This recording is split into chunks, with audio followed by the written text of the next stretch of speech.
Now I'd like to have Elder Dr. Andrea Colfer to come up and talk about her sister Gladys Simon from Elsipogtog First Nation.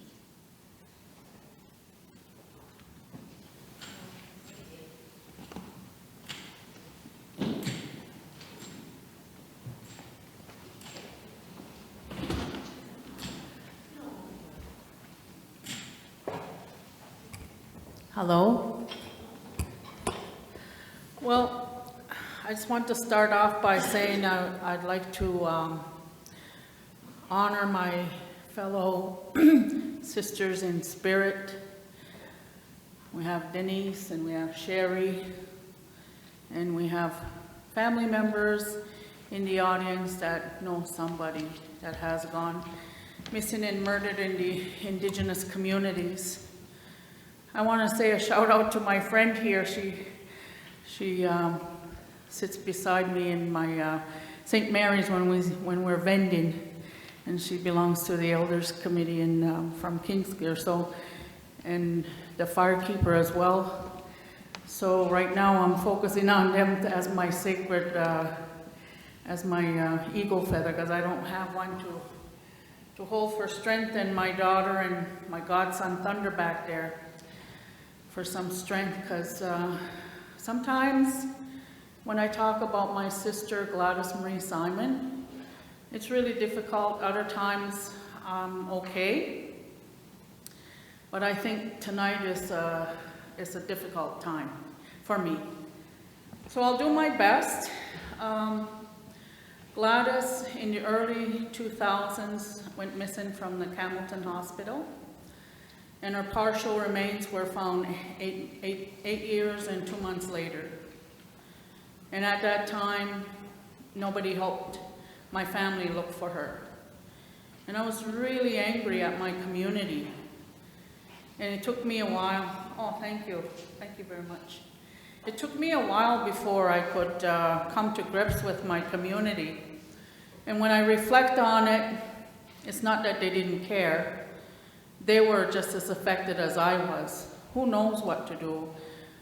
We didn't really have missing or murdered people within my community to that caliber before. So we were all numb. We didn't know what to do. There was no booklet to go to, or we didn't even have Facebook. Well, I wasn't on Facebook back then anyways. So lots of things didn't happen, but then a lot of things did happen. I reached out to Native women's in Canada, and I voiced my concerns, and I was pissed off again because nobody wrote to me. And then we got a telephone call and said, we have family members that are meeting in Ottawa that are families like yourself. So I went, met a lot of families that went through the same thing I did, and I came home from Ottawa like really wowed and a little sense of a start of a healing, because I'm not alone. I realized that I wasn't alone, that there's other families experiencing the pain and the suffering and the horrendousness of that kind of experience, and the toll it takes on a family. And it's difficult. Last year when I spoke about this here at Mount Day, I focused on the mental health and the psychological effect it has on an individual. For example, myself, I never slept a whole night for over 8 years. And some people that go through war camps go through similar experiences.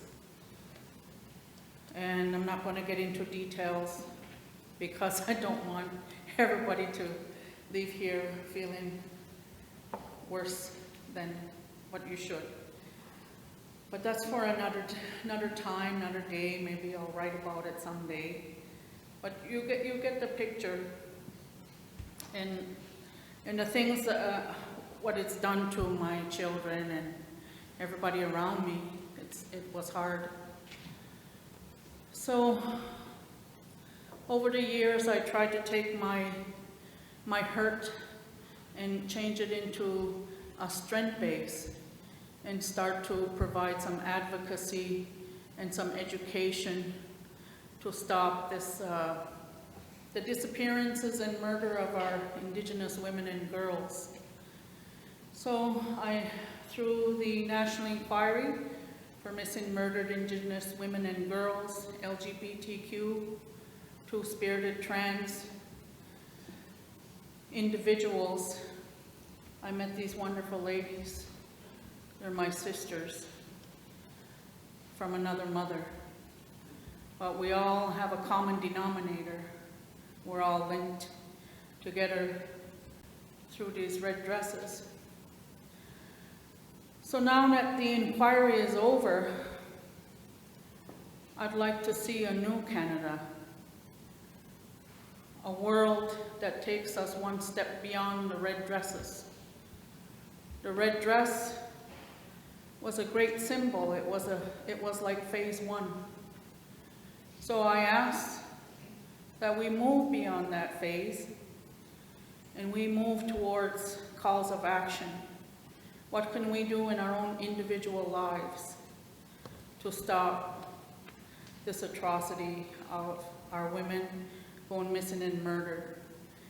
In this age of times, 2019 is supposedly a civilized world. Canada is thought of as a friendly place to be, but it's not really a friendly place when you're an Indigenous woman. So I like to give the audience the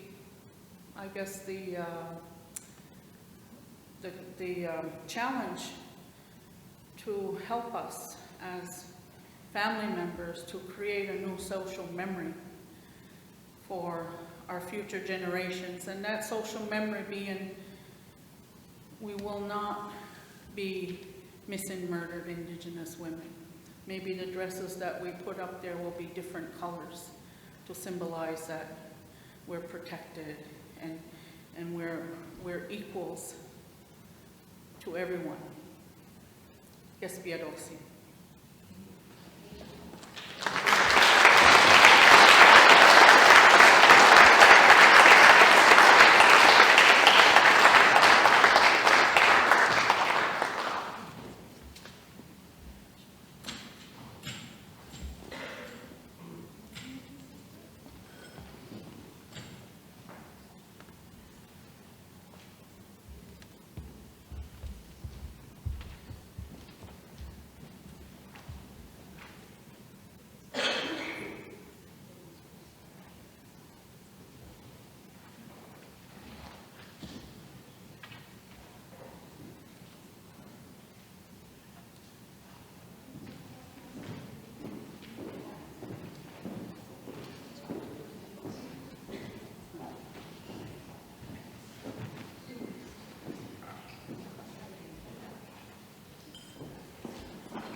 Thank you, Andrea, for sharing your story and the story of your sister.